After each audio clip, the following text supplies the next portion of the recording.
Hello everyone. This video is part 2 for the past year NIT questions on the chapter Molecular Basis of Inheritance. So let's begin. The first question that was asked in the year 2007. The length of the DNA molecule greatly exceeds the dimension of the nucleus in eukaryotic cell. We all know that the DNA molecule is very long. It is even longer than the height of a human being, right? But it is capable of fitting into the small cell and even smaller nucleus. And how is this DNA accommodated? Is it because of supercoiling in nucleosome? Because of DNA's digestion, through elimination of repetitive DNA, or through deletion of non-essential genes? So what is the right answer here? The right answer here is it is because of supercoiling in nucleosome. The nucleosome model explains the packaging of the histone proteins. So DNA molecules that are what? They are negatively charged bind to histone proteins that are positively charged, and because opposite charges attract each other, this forms a very compact DNA molecule structure, and the DNA, the chromatin material, forms the chromosome, and that is why it is capable of getting accommodated into the small nucleus. Okay, that is how it happens. So the right answer is A, supercoiling in nucleosome. A sequential expression of set of human genes. Okay, just see what they are asking. It is a very simple question and we all know the answer. A sequential expression of a set of human genes is what? Is it messenger RNA? Is it DNA sequence? Is it ribosome, or is it transfer RNA? So what is the right answer here? The right answer is the DNA sequence. Okay. A sequential expression of a set of human genes is the DNA sequence, because gene is the functional part of DNA sequence. Okay, the gene that is present on DNA is further transcribed to mRNA, that is then translated into proteins. Okay, so gene, the expression form of the gene is protein, and gene is present on the DNA. So the right answer is B, DNA sequence. During transcription, RNA polymerase holoenzyme binds to gene promoter and assumes a saddle-like structure. What is the DNA binding sequence? So what is the sequence? If you did a revision of the chapter, you know. The sequence, is it AATT, CACC, TATA, or TTAA? So what is the right answer here? The right answer, it is the TATA or the Tata sequence. The DNA binding sequence for RNA polymerase is called as the Tata box. Okay, you must remember this. It is a very important thing to remember. So the right answer is C, TATA, or better you remember it as Tata sequence. Then it's easier to remember and easier to get into the head. The two polynucleotide chains in the DNA are they discontinuous? Are they anti-parallel? Are they semi-conservative, or are they parallel? So hypothetically, for example, let's say these are the two DNA strands. If one has 5' 3' polarity, what is the polarity of the other one? The polarity of the other one is 3', 5'. And what does this show? This shows the anti-parallel nature. Okay. So the two polynucleotide chains in DNA are anti-parallel. So the right option is C. The two chains are anti-parallel, one aligned in 5', 3' direction and other in the 3', 5' direction. Don't get confused by discontinuous and semi-conservative, because these two are the properties for DNA replication. Okay. So just read the question properly, what they are asking, and then it will be fine. Just don't get confused, although it is a very straightforward question. So the right answer is B. The two polynucleotide chains are anti-parallel.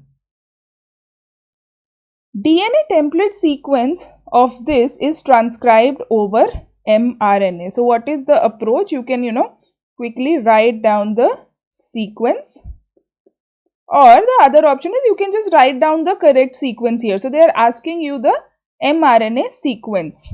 Okay, so C, G, T, A, G, C, A, U, T, A, U, G, C, C, G. And then you just look for the options G, A, C, U. Yeah, so the option is here. Okay, so this is the right option. So just write it down, either above or separately, whatever you feel comfortable, and then it is always, easy. You will never go wrong. So the right answer is B, because during transcription from the DNA template, complementary mRNA is formed and thymine is replaced by uracil. Okay, so adenine pairs with uracil and cytosine anyways pairs with guanine. So the right answer is B. Extranuclear inheritance occurs in, is it peroxisomes, ribosomes, chloroplast, mitochondria, mitochondria, ribosome, or chloroplast, lysosome? So what is extranuclear inheritance? Extranuclear inheritance can occur only if that particular organ has its own genetic material. And which of these organs have their own genetic material? Chloroplast and mitochondria. Okay.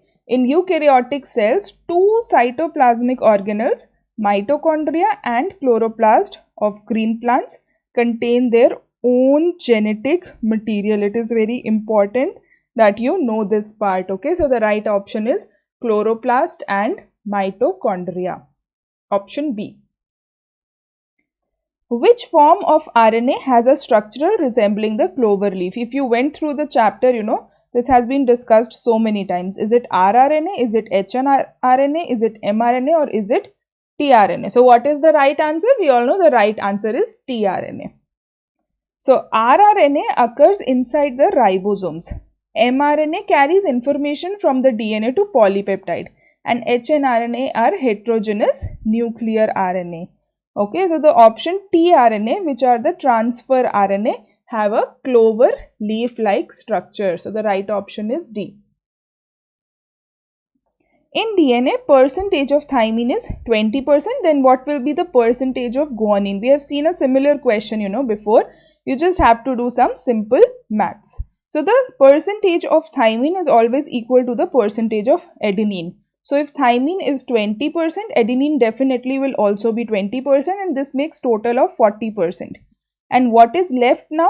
60% is left, which is equal to C plus G. And what are they asking? And C plus G are again in equal amounts, okay? Because according to Chargaff's rule, the molar concentration of adenine is equal to thymine and the molar concentration of cytosine is equal to guanine. So this is the Chargaff's rule.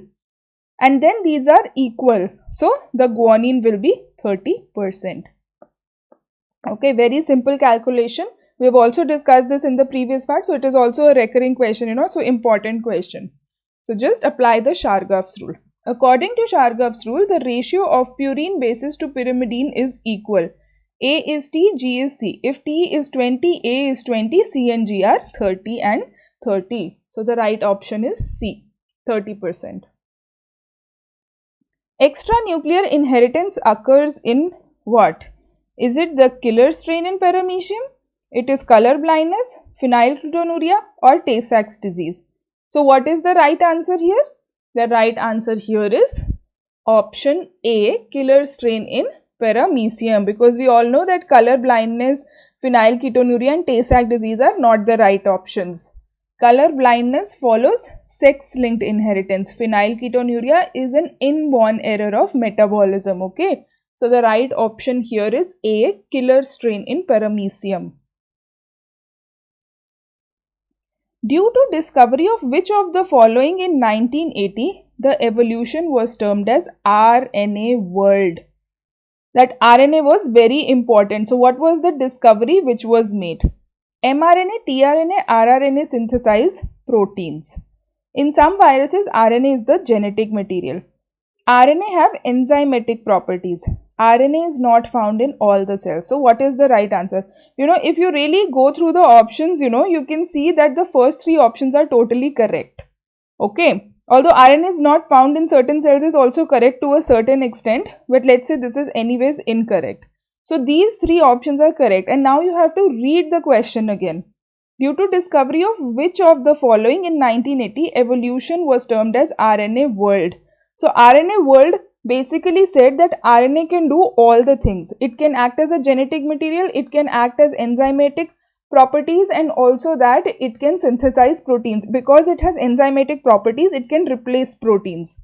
Okay, so the right answer here, if you've really read through the chapter nicely, you know it, that RNA have enzymatic properties. This was done in 1980s. Okay, so RNA has enzymatic properties, therefore, and it was already discovered that RNA is the genetic material.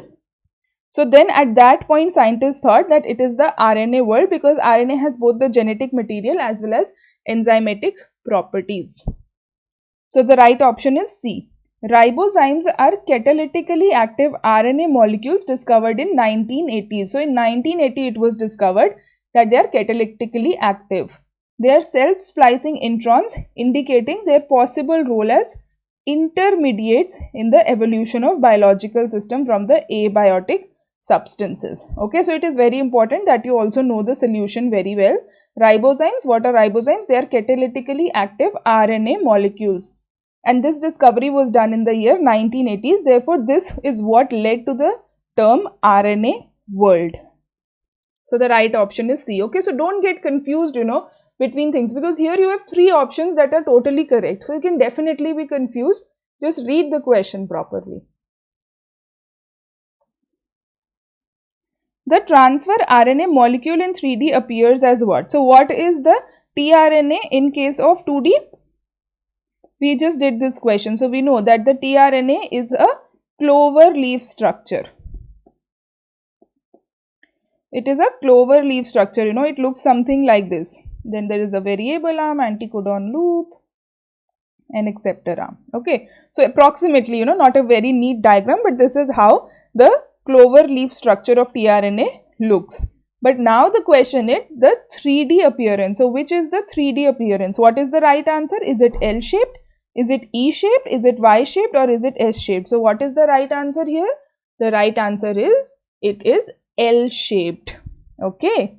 Kim et al. Suggested L-shaped model of tRNA by X-ray diffraction while studying phenylalanine tRNA of the yeast. So definitely you should remember this, that transfer RNA molecule, it has a clover leaf structure in 2 dimension and in 3 dimension it is L-shaped. So the right option is A.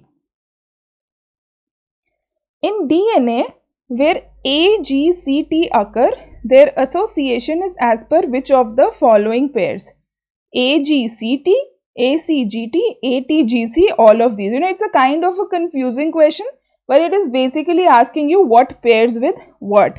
So what is the right answer? A, T, G, C, because adenine pairs with thymine, guanine pairs with cytosine. Okay. So it is just a bit confusing way in which they have asked, but the right answer is option number C. In DNA, adenine always pairs with thymine and guanine always pairs with cytosine, and this is called as complementary base pairing. We also have done this right before in the previous sections, that complementary base pairing is present. That is why if you know the sequence of one DNA strand, you can easily determine the sequence of other DNA strand. And similarly, if you know the sequence of the DNA strand, you can easily determine the sequence of mRNA. We have also seen a couple of questions on this, right? So the right answer here is option C.